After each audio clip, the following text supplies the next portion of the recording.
trying to remove the NHS from political influence, so it can get off and do its own thing, trying to generate competition. Again, a lot of these things have been done. I just think they've been done in the wrong way. So it's not a question of just throwing the whole thing out. It's how do we recognize where it's not working and improve things? Hi, I'm Belden Mankus. Welcome to the Purposeful Strategist, the podcast that shifts the conversation about purpose and strategy from what organizations should do to what business leaders are doing and what they've learned along the way. My guest today is Joel Ratnasothy, Managing Director of Interneuron, which provides professionally managed open source software as a service to the healthcare sector. Joel has worked as an executive for global technology companies, as an NHS surgeon, and as an academic at Imperial College London. This range of experience gives him some interesting insights to the challenges facing the healthcare sector. Interneuron was acquired in March of this year by Answer Digital, an employee-owned digital consultancy that works extensively across Britain's National Health Service. Joel, welcome to the Purposeful Strategist podcast. Bill, delighted to be here. As you know, on this podcast, we explore the interaction between purpose and strategy. I'm particularly interested in the how. How do businesses put purpose to work in the strategy? How do they use purpose to help shape business strategy? And how do they even come up with what their purpose is? So maybe just to get started, you could tell me a little bit, when you think of the word purpose, what comes to mind? How do you define it generally? Yeah, really good point to clarify. So for me, purpose is the object of your endeavor. And, there's a hierarchy. So we might have a goal for the day or an aim for the quarter and ultimately a vision for where your company wants to get to. So purpose is really about fundamentally what is your company trying to achieve ultimately. The more grandiose you can make that, the better, because a really good purpose can't be impossible. If it's impossible, that's just demoralizing. But it's got to be difficult to achieve. It's got to endure. It's got to stand the test of time. It's your North Star. And literally, the North Star is your guiding star that gets you to where you want to go. But no one ever gets to the North Star. It's the guide. I think one of the best articulations of purpose was Microsoft when it originally started. They wanted to build the computer for every home in every country. And what's beautiful about that purpose is that it's clearly defined. You can measure your progression towards it, and you know when you've done it. And unbelievably, Microsoft did it. Microsoft then had a difficult period because once it had achieved its purpose, it needed a new one.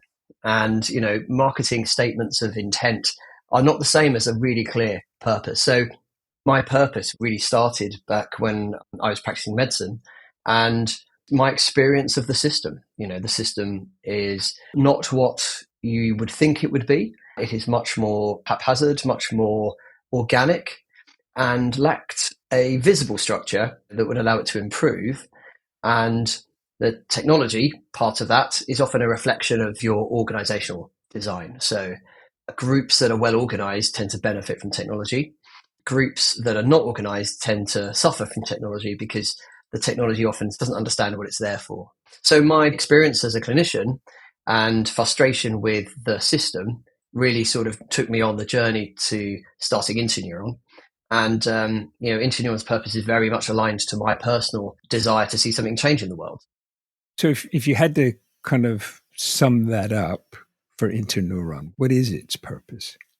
Interneuron's purpose is to provide the health record for every citizen in every country. And that doesn't mean we need to be the provider of the service, because we've open sourced our software. We allow other people to use our technology to build health records or utilize a technology that we've already thrown out there. So we want to raise the bar across the globe to improve the way in which healthcare organizations organize their healthcare data in order to be that health record for every citizen in every country. So if you can, take me through the business model, because open source to me always has an interesting business model. Let me put it that way.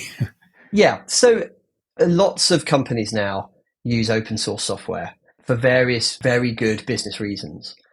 Interneuron provides a service to our customers. We manufacture software. We use open source components. We have a good supply chain management process that allows us to take and monitor the bill of materials within our solution to make sure that we have no known vulnerabilities or we're up to date. And then we build our own open source software with existing open source modules to create software that we've manufactured as a medical device. Now, the manufacturing process is what matters when it comes to medical device CA marking. That is something we provide as a service. Our customers pay for that service. So whether our software is open source or not, that's not what our customers are paying for. Our customers are paying for the service that we provide and the support and ongoing maintenance that we provide. So the open source model is particularly good for us because it allows us to show transparency. It allows us to leverage lots of other advantages, just in the same way that Microsoft or Apple will use open source software. But what you buy and what all those companies deploy are services. And so that services model essentially is what people are paying for. And so we leverage open source software where it's to our advantage, and we allow others to benefit from the changes that we've made. There are sort of permissive and restrictive open source licenses. And we have quite a restrictive one because we want anyone that uses our software to publish the changes that they make. So if someone were to deploy our solution or use it and enhance it or add modules to it, our software is very modular in its nature, we would want them to contribute those changes back. How does all that work? Does the kite marking that you put on it survive other people then modifying it, or do they have to go off and get it re-kite marked themselves? A great question. So short answer to that is yes. So you've got drug manufacturing medical devices. There is a process you have to follow in order to bring that to market. And there's evidence that needs to be demonstrated around the efficacy or the claims that you are making in terms of the benefits of your device. This is an evolving field. We've diverged from the EU recently, but I won't go into that detail today. But the long and the short of it is that we have to follow a certain process and adhere to certain standards as the manufacturer. In order to bring that to market, yes, other organizations would need to do exactly the same. So part of our indications for use is that it's within our support. That mark is not available broadly. It's just something that we provide. And therefore, the CA marking is there as part of our support package. Again, this doesn't stop other organizations from leveraging what we've done or using our product, but it does mean that they have to follow their own due diligence, their own manufacturing process in order to turn what is effectively documents, code, into a product and a service.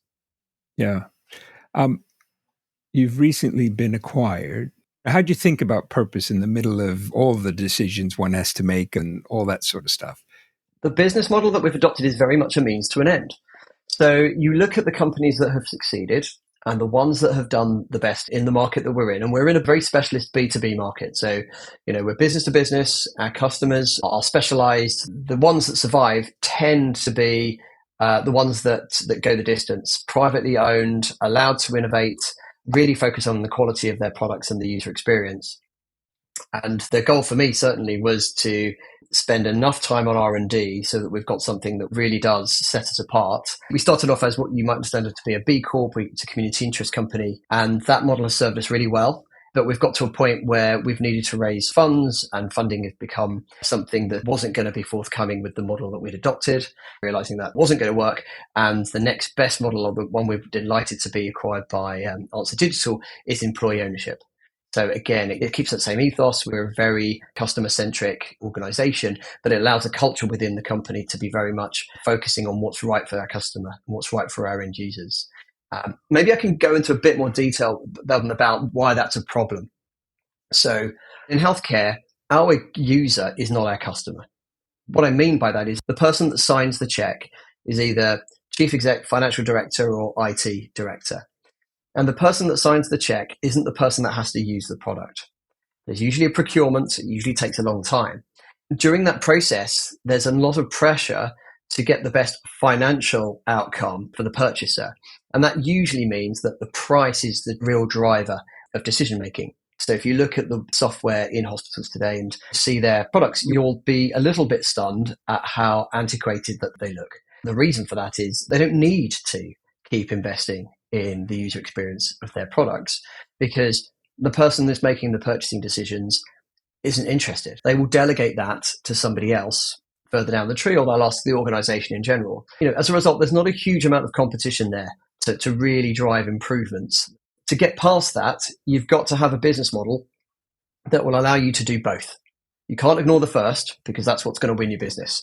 The key really is to do both. That's the big differentiator. And the natural market drivers tend to veer you away from that, which is why traditional business models don't really work.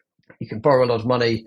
6 months later, you'll need a business plan to show exponential growth. And unless you've done years of R&D in this space, you're not going to have a product that will pass muster. It sounds like there's something sort of fundamentally broken on the NHS side. Somehow the way they're making decisions isn't really taking things in the direction that kind of almost anybody stepping back from it would want it to go.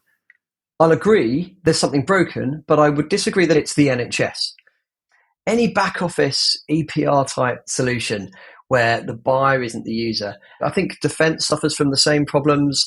Lots of public sector suffer from the same problems where there is a process that is designed to give the system the best value for money. That's by no means unique to the NHS.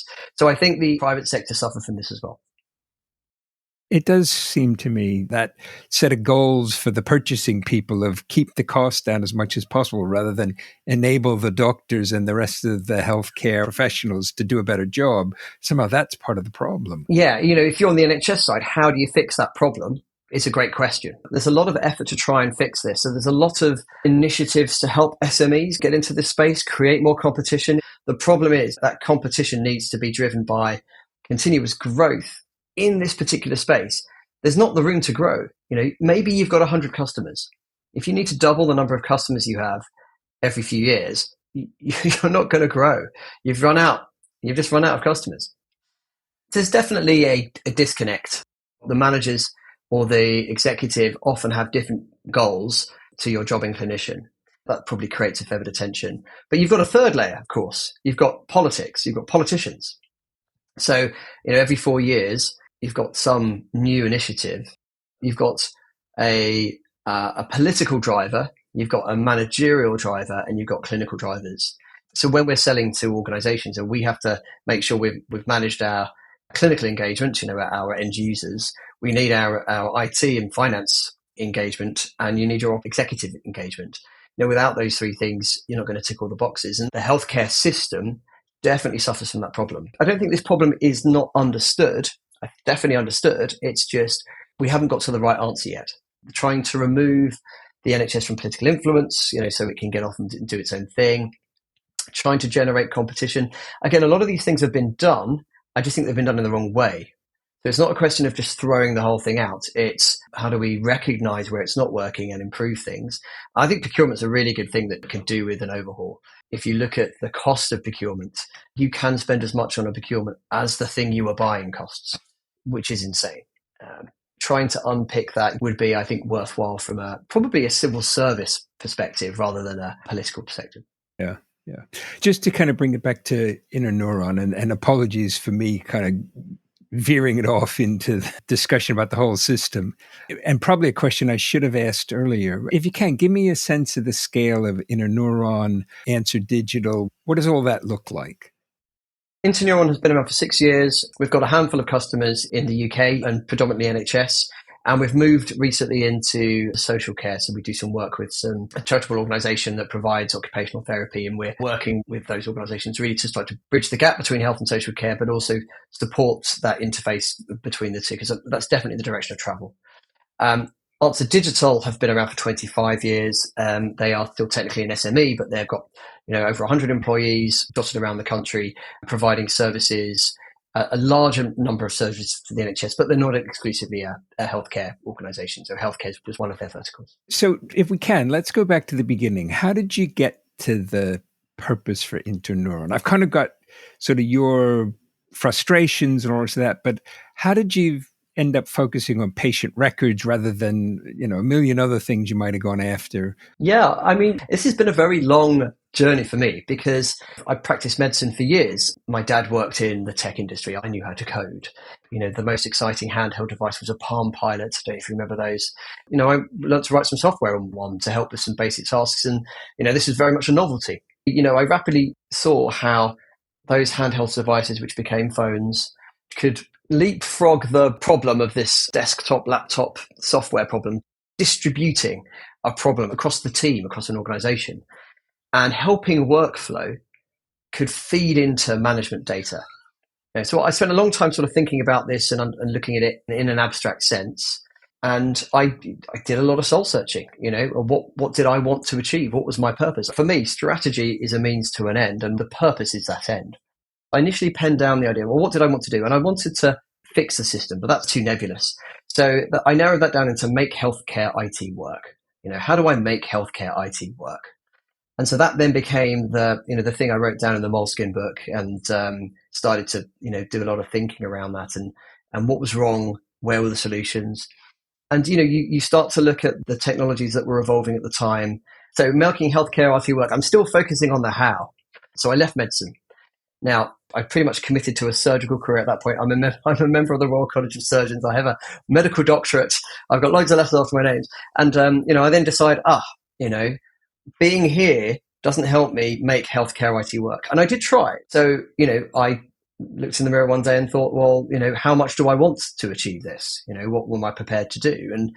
And maybe I'm better off being on the other side of the fence. So I changed career. So if you can, give me the timeline. There's writing in the Moleskine book. There's deciding, this isn't really cutting it. I'm going to have to go change career. And then the foundation of Interneuron. Okay, so writing in the Moleskine book would have happened after my academic work in London, and I'd gone up to Cambridge to do my surgical rotation. So it's basic surgical training, and I'd got to the end of that, and then you have to sort of plan out which specialty you were going into, and I'd settled on plastics. And at that point, I'm starting to ask questions about what is it that I want. Probably about 12 months later, I'd made the decision that I'm going to change career. And I polished up my CV, started making phone calls, started reaching out to my network, just to really grasp, how does one change career? How does one change job?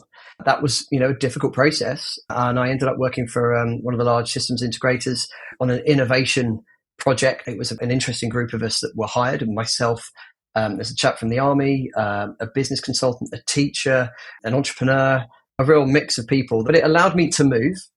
And it allowed me to learn the language of business. And that to me was really important. But it wasn't software. It was very much around systems and implementing other people's softwares and working with other organizations.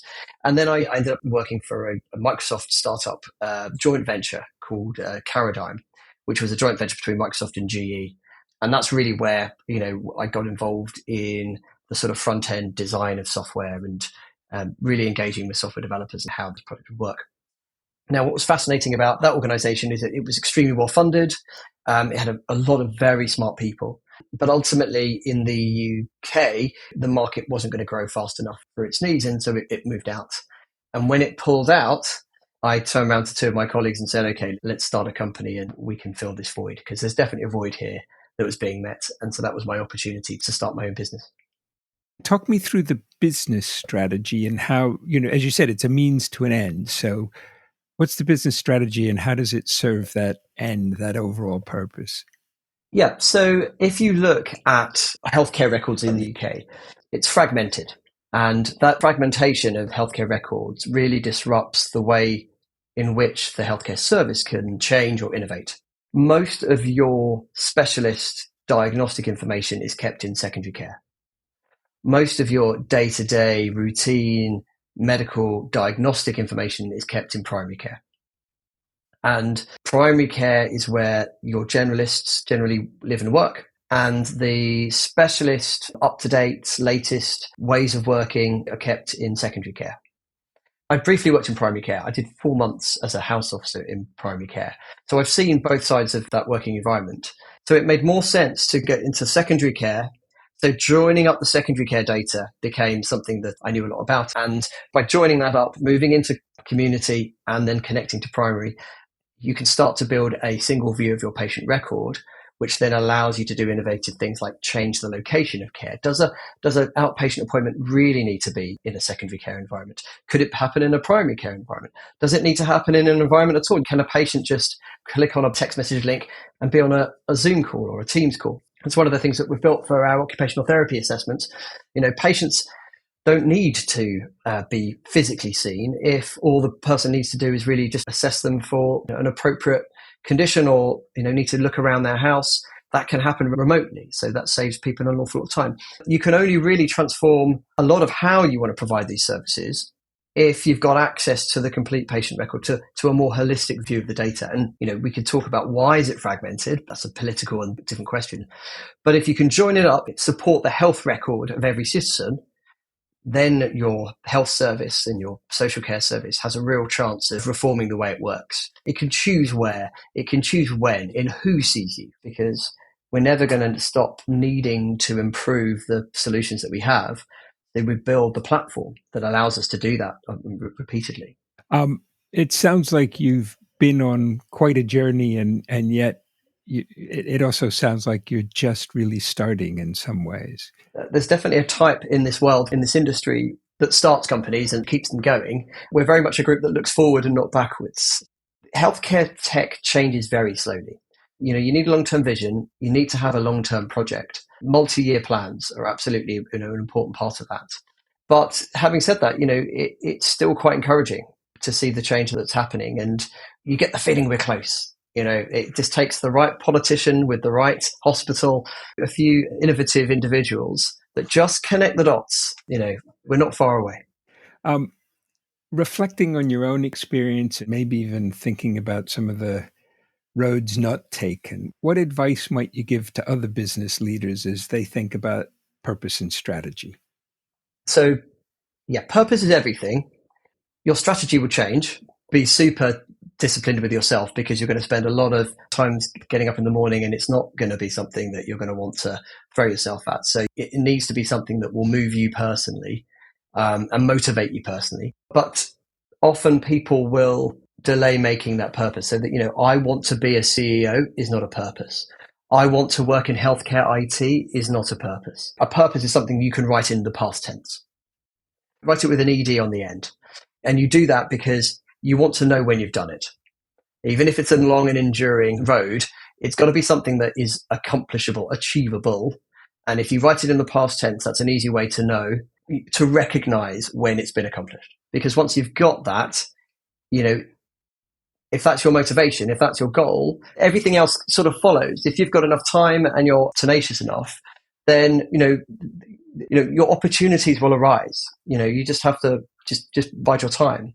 And if you think your purpose is making money, then great, go make money. There are easier ways to make money than spending multi-year projects trying to get things off the ground. There is money in it. Of course there's money in it, but that isn't the reason why you get out of bed in the morning. That's the quality criterion of your success. That's how well you've achieved. That's not the goal. You need to be really clear about, what it is you want to see change in the world. And if you're a founder of a startup building a technology, really care about the problem, really have a clear purpose. Money will appear if you're genuinely delivering value.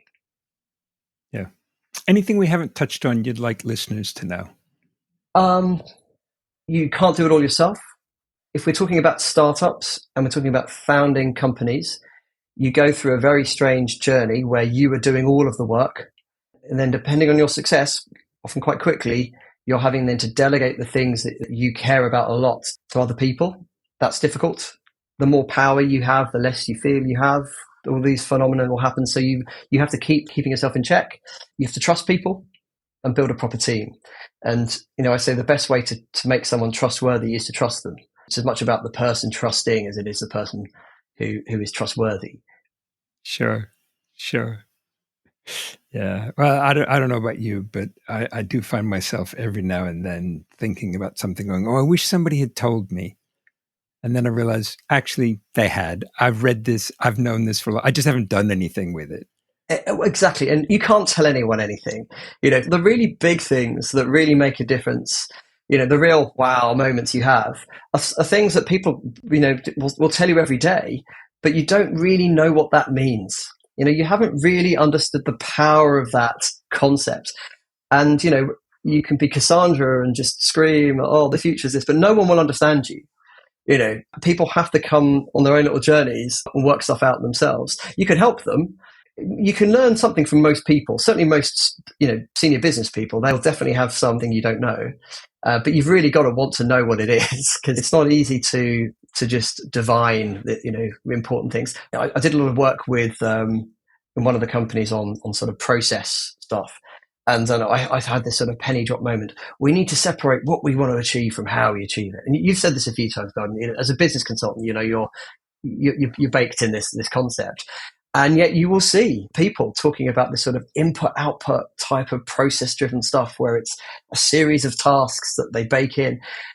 There's no amount of repetition that will convince someone of the value of that statement. And yet, it's hugely valuable, little nuggets that if you understand, absolutely, it's like a force multiplier to anything else you're going to do. Well, that's probably a pretty good note to wrap things up on. Let me just say, Joel, thank you for coming. Thank you for being part of this. And particularly, thank you for sharing both your own personal journey, but kind of the reality of trying to make change in the midst of such a big, complicated environment. Thank you for coming. Well, absolute pleasure.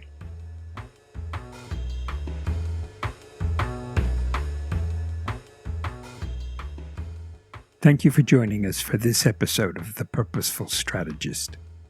In addition to being available on our website, you can find us on Apple Podcasts, Spotify, and Google Podcasts. If you enjoyed this episode, please do follow us and leave us a 5-star review. It helps others find the podcast. Thanks again, and join us soon for the next episode of The Purposeful Strategist.